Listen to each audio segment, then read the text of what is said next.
제32장. 요단강 동쪽 지파들.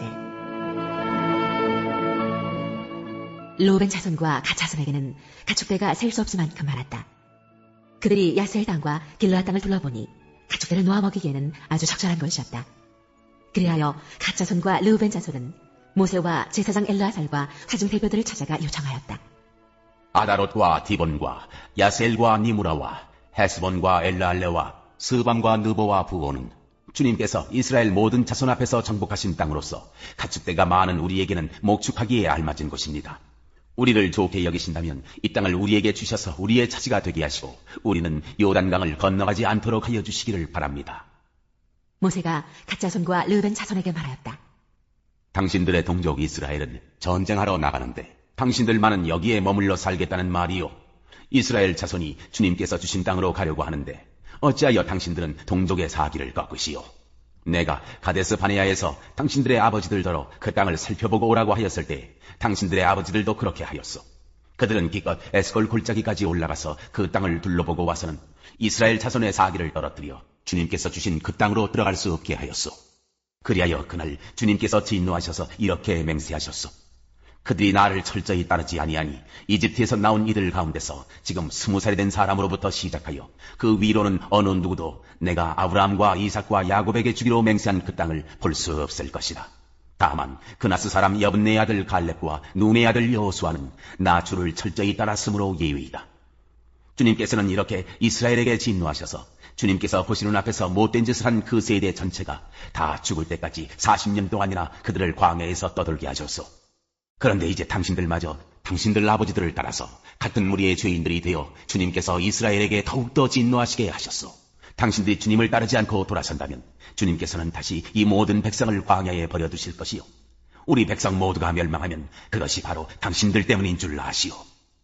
그러자 그들이 모세 앞으로 와서 말하였다. 그러면 우리가 이렇게 하겠습니다. 먼저 여기에다가 가축을 기를 우리를 만들고 또 우리에게 딸린 어린 것들이 살 성을 쌓겠습니다. 이 땅 원주민들도 있고 하니 우리에게 딸린 어린 것들이 안전하게 머물 수 있도록 성을 단단하게 쌓은 다음에 모두가 무장을 하고 이스라엘 자손의 선발대가 되어 그들이 가야 할 곳까지 그들을 이끌고 가겠습니다. 이스라엘 자손 각자가 받을 몫의 토지 재산을 차지하기 전까지는 우리가 집으로 돌아오지 않겠습니다. 또한 요단강 동쪽 해 뜨는 쪽에서 우리 몫의 토지를 재산으로 차지하였으니 요단강 서쪽에서는 우리가 땅을 재산으로 나누어 받지 않겠습니다. 그러자 모세가 그들에게 대답하였다. 만일 당신들이 말한 대로 한다면 당신들이 전쟁에 나가려고 주님 앞에서 무장을 하고 주님께서 그의 대적을 그 앞에서 몰아낼 때까지 당신들 모두가 무장한 채로 주님 앞에서 요단강을 건넌다면 그 땅이 주님 앞에서 정복되는 날 당신들은 돌아갈 수 있고 주님과 이스라엘에 대한 당신들의 의무에서 벗어날 수 있어. 그리고 지금 이 땅은 주님 앞에서 당신들의 소유가 될 것이요. 그러나 만일 당신들이 이렇게 하지 않으면 당신들은 주님께 죄를 짓는 것이요. 이러한 죄를 짓고서는 당신들이 절대로 그 죄에서 벗어나지 못할 줄 아시오. 당신들에게 딸린 어린 것들을 보호할 성을 쌓으시오. 가축을 가둘 우리도 만드시오. 그리고 당신들이 약속한 것을 그대로 실행하도록 하시오. 갓 자손과 르우벤 자손이 모세에게 말하였다. 어른의 종인 우리는 어른께서 명령하신 대로 따르겠습니다. 우리에게 딸린 어린 것들, 우리에게 딸린 여인들, 우리가 가진 가축대와 모든 짐승은 여기 길르앗 여러 성읍에 남게 하겠습니다. 그러나 어른의 종인 우리는 말씀하신 대로 모두 각자 무장을 하고 요단강을 건너가 주님 앞에서 싸우겠습니다. 모세는 제사장 엘르아살과 눈의 아들 여호수아와 이스라엘 자손 각 지파의 가족 우두머리들에게 명령을 내렸다. 모세는 그들에게 다음과 같은 명령을 내렸다. 갓 자손과 르우벤 자손이 모두 각자 무장을 하고 당신들과 함께 주님 앞에서 싸우려고 요단강을 건너면 당신들 앞에서 그 땅이 정복되는 날 이 길르앗 땅을 그들의 소유로 주십시오. 그러나 그들이 당신들과 함께 무장을 하고 요단강을 건너지 않으면 가나안에서 당신들과 함께 재산을 받게 하십시오. 갓 자손과 르우벤 자손이 대답하였다. 어른의 종인 우리는 주님께서 말씀하신 대로 하겠습니다. 우리는 주님 앞에서 무장을 하고 요단강을 건너 가나안 땅으로 들어가겠습니다. 그러나 우리는 요단강 이쪽에서만 우리의 소유가 될 땅을 차지하겠습니다. 모세는 갓 자손과 르우벤 자손과 요셉의 아들 므낫세의 반쪽 지파에게 아모리의 시혼 왕국과 바산의 오왕국을 주었다. 그것은 그 땅 전체와 거기에 달린 성읍들과 주변 영토를 포함한 것이다. 갓자손이 건축한 성읍들은 디본과 아다롯과 아로엘과 아다롯 소반과 야스엘과 욕구하와 벤니무나와 베타린 등인데 요새화된 성읍들이다. 가축을 기를 우리도 만들었다.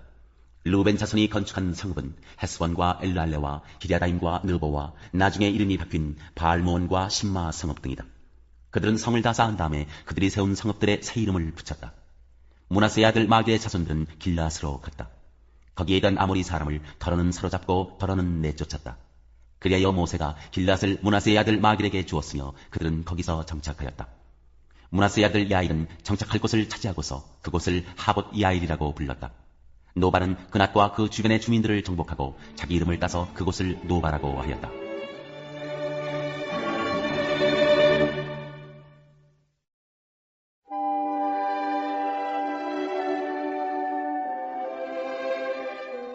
제77장 환난 때 하나님이 백성과 함께 계신다. 아사벨시 성가대 지휘자의 지휘를 따라 여두둔에 맞추어 부르는 노래. 내가 하나님께 소리 높여 부르짖습니다. 부르짖는 이 소리를 들으시고 나에게 귀를 기울여 주십시오. 내가 고난당할 때 나는 주님을 찾았습니다. 밤새도록 두 손 지켜들고 기도를 올리면서 내 마음은 위로를 받기조차 마다하였습니다. 내가 하나님을 생각하면서 한숨을 짓습니다. 주님 생각에 골몰하면서 내 마음이 약해집니다. 셀라. 주님께서 나를 뜬 눈으로 밤을 지새우게 하시니 내가 지쳐서 말할 힘도 없습니다. 내가 옛날 곧 흘러간 세월을 회상하며 밤에 부르던 내 노래를 생각하면서 생각에 깊이 잠길 때 내 영혼이 속으로 묻기를 주님께서 나를 영원히 버리시는 것일까? 다시는 은혜를 베풀지 않으시는 것일까? 한결같은 그분의 사랑도 이제는 끊기는 것일까? 그분의 약속도 이제는 영원히 끝나버린 것일까? 하나님께서 은혜를 베푸시는 일을 잊으신 것일까? 그의 노여움이 그의 긍휼을 거두어들이신 것일까 하였습니다. 셀라. 그때 나는 또 이르기를 가장 높으신 분께서 그 오른손으로 일하시던데 나는 그때를 사모합니다 하였습니다. 주님께서 하신 일을 나는 회상하렵니다. 그 옛날에 주님께서 이루신 놀라운 그 일들을 기억하렵니다. 주님께서 해주신 모든 일을 하나하나 되뇌고 주님께서 이루신 그 크신 일들을 깊이 깊이 되새기겠습니다. 하나님, 주님의 길은 거룩합니다. 하나님만큼 위대하신 신이 누구입니까? 주님은 기적을 행하시는 하나님이시니 주님께서는 주님의 능력을 만방에 알리셨습니다. 주님의 백성, 곧 야곱과 요셉의 자손을 주님의 팔로 속량하셨습니다. 셀라. 하나님, 물들이 주님을 비웠습니다. 물들이 주님을 비웠을 때 두려워서 떨었습니다. 바닷속 깊은 물도 무서워서 떨었습니다. 구름이 물을 쏟아내고 하늘이 천둥소리를 내니 주님의 화살이 사방으로 날아다닙니다. 주님의 천둥소리가 회오리 바람과 함께 나며 주님의 번개들이 번쩍번쩍 세계를 비출 때 땅이 뒤흔들리고 떨었습니다. 주님의 길은 바다에도 있고 주님의 길은 큰 바다에도 있지만 아무도 주님의 발자취를 헤아릴 수 없습니다. 주님께서는 주님의 백성을 양떼처럼 모세와 아론의 손으로 인도하셨습니다.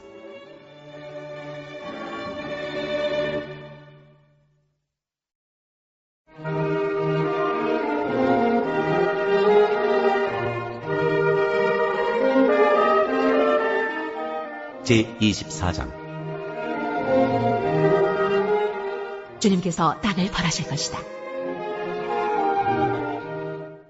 주님께서 땅을 텅 비게 하시며 황폐하게 하시며 땅의 표면을 뒤엎으시며 그 주민을 흩으실 것이니 이 일이 백성과 제사장에게 똑같이 미칠 것이며 종과 그 주인에게 하녀와 그 안주인에게 사는 자와 파는 자에게 빌려주는 자와 빌리는 자에게 이자를 받는 자와 이자를 내는 자에게 똑같이 미칠 것이다.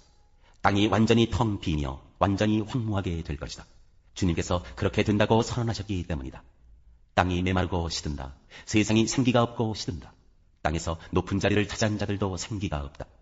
땅이 사람 때문에 더럽혀진다. 사람이 율법을 어기고 법령을 거슬러서 영원한 언약을 깨뜨렸기 때문이다. 그러므로 땅은 저주를 받고 거기에서 사는 사람이 형벌을 받는다. 그러므로 땅의 주민들이 불에 타서 살아남는 자가 얼마 되지 않을 것이다. 새 포도주가 마르며 포도나무가 시든다. 마음의 기쁨이 가득 차던 사람들이 모두 탄식한다. 수고를 치는 흥겨움도 그치고 기뻐 뛰는 소리도 멎고 수금 타는 기쁨도 그친다. 그들이 다시는 노래하며 포도주를 마시지 못할 것이고 독한 술은 그 마시는 자에게 습이 있을 것이다. 무너진 성읍은 황폐한 그대로 있고 집들은 모두 닫혀 있으며 들어가는 사람이 하나도 없을 것이다. 거리에서는 포도주를 찾아 아우성치고 모든 기쁨은 슬픔으로 바뀌고 땅에서는 즐거움이 사라진다. 성읍은 폐허가 된 채로 버려져 있고 성문은 파괴되어 조각난다. 이 땅에 이러한 일이 일어나고 거기에 사는 백성에게 이러한 일이 일어날 것이니 마치 올리브나무를 떤 다음과 같고 포도나무에서 포도를 거둔 뒤에 남은 것을 주울 때와 같을 것이다. 살아남은 사람들은 소리를 높이고 기뻐서 외칠 것이다. 서쪽에서는 사람들이 주님의 크신 위엄을 말하고 동쪽에서는 사람들이 주님께 영광을 돌릴 것이다. 바다의 모든 섬에서는 사람들이 주 이스라엘의 하나님의 이름을 찬양할 것이다. 땅 끝에서부터 노래하는 소리, 의로우신 분께 영광을 돌리세요 하는 찬양을 우리가 들을 것이다. 그러나 갑자기 나는 절망에 사로잡혔다. 이런 기원이 있나? 이런 기원이 또 어디에 있단 말인가? 나에게 재앙이 닥쳤구나. 약탈자들이 약탈한다. 약탈자들이 마구 약탈한다. 땅에 사는 사람들아, 무서운 일과 함정과 올가미가 너를 기다리고 있다. 무서운 소리를 피하여 달아나는 사람은 함정에 빠지고 함정 속에서 기어나온 사람은 올가미에 걸릴 것이다. 하늘의 홍수문들이 열리고 땅의 기초가 흔들린다. 땅덩이가 여지없이 부스러지며 땅이 아주 갈라지고 땅이 몹시 흔들린다. 땅이 술 취한 자처럼 몹시 비틀거린다. 폭풍 속의 오두막처럼 흔들린다. 세상은 자기가 지은 죄의 무게에 짓눌릴 것이니 쓰러져서 다시는 일어나지 못할 것이다. 그날이 오면 주님께서 위로는 하늘의 군대를 벌하시고 아래로는 땅에 있는 세상의 군왕들을 벌하실 것이다. 주님께서 군왕들을 죄수처럼 돌 속에 모으시고 오랫동안 감옥에 가두어 두셨다가 처형하실 것이다. 만군의 주님께서 왕이 되실 터이니 달은 볼낯이 없어하고 해는 부끄러워할 것이다. 주님께서 시온산에 앉으셔서 예루살렘을 다스릴 것이며 장로들은 그 영광을 볼 것이다.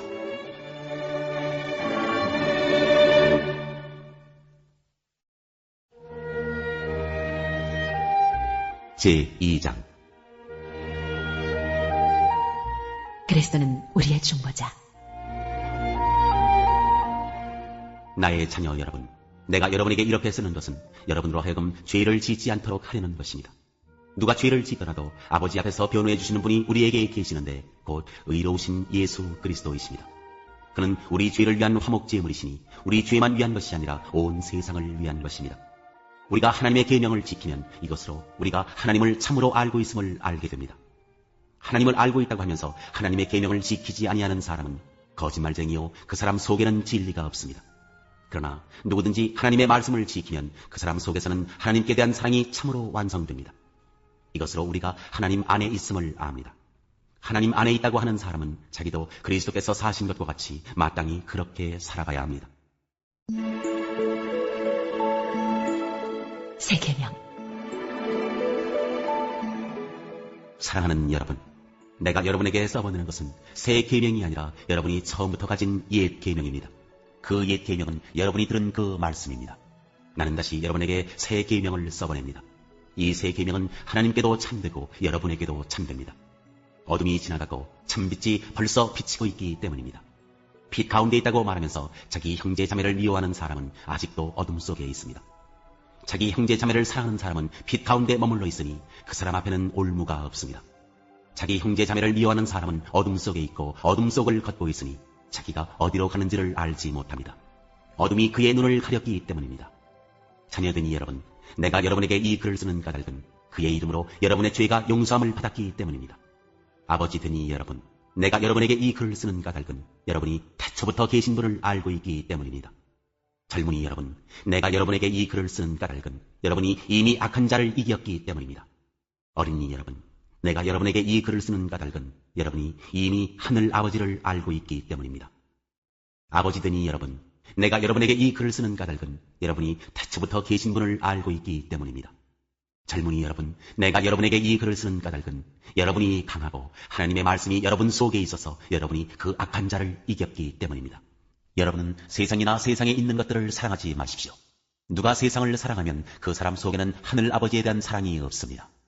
세상에 있는 모든 것, 곧 육체의 욕망과 눈의 욕망과 세상 살림에 대한 자랑은 모두 하늘 아버지에게서 온 것이 아니라 세상에서 온 것이기 때문입니다. 이 세상도 사라지고 이 세상의 욕망도 사라지지만 하나님의 뜻을 행하는 사람은 영원히 남습니다. 그리스도의 적대자. 어린이 여러분, 지금은 마지막 때입니다. 여러분이 그리스도의 적대자가 올 것이라는 말을 들은 것과 같이 지금 그리스도의 적대자가 많이 생겼습니다. 그래서 우리는 지금이 마지막 때임을 압니다. 그들이 우리에게서 갔지만 그들은 우리에게 속한 자들이 아니었습니다. 그들이 우리에게 속한 자들이었더라면 그들은 우리와 함께 그대로 남아있었을 것입니다. 그러나 결국에는 그들은 모두 우리에게 속한 자들이 아니라는 사실이 드러나게 되었습니다. 여러분은 거룩하신 분에게서 기름 부으심을 받아 모든 것을 알고 있습니다. 여러분이 진리를 알지 못한다고 해서 여러분에게 내가 이렇게 써보내는 것이 아닙니다. 오히려 여러분이 진리를 알고 있기 때문에, 그리고 또한 여러분이 거짓은 모두 진리에서 나오지 않는다는 것을 알고 있기 때문에 이렇게 써보내는 것입니다. 누가 거짓말쟁이입니까? 예수가 그리스도이심을 부인하는 사람이 아니고 누구겠습니까? 아버지와 아들을 부인하는 사람이 곧 그리스도의 적대자입니다. 누구든지 아들을 부인하는 사람은 아버지를 모시고 있지 않은 사람이요, 아들을 시인하는 사람은 아버지를 또한 모시고 있는 사람입니다. 여러분이 처음부터 들은 것을 여러분 속에 간직하십시오. 여러분이 처음부터 들은 그것이 여러분 속에 있으면 여러분도 아들과 아버지 안에 있게 될 것입니다. 이것은 그가 친히 우리에게 주신 약속인데 곧 영원한 생명입니다. 나는 여러분을 미혹하는 자들에 관하여 이렇게 썼습니다. 여러분으로 말하자면 그가 기름 부어주신 것이 여러분 속에 머물러 있으니 여러분은 아무에게서도 가르침을 받을 필요가 없습니다. 그가 기름 부어주신 것이 여러분에게 모든 것을 가르쳐줍니다. 그리고 그 가르침은 참이요 거짓이 아닙니다. 여러분은 그 가르침대로 언제나 그리스도 안에 머물러 있으십시오. 하나님의 자녀. 그러므로 자녀되니 여러분, 그리스도 안에 머물러 있으십시오. 그렇게 해야 그가 나타나실 때 우리가 담대함을 가지게 될 것이며 그가 오실 때 그 앞에서 부끄러움을 당하지 않을 것입니다. 여러분이 하나님께서 의로우신 분임을 알면 의를 행하는 사람은 누구나 다 하나님에게서 났음을 알 것입니다.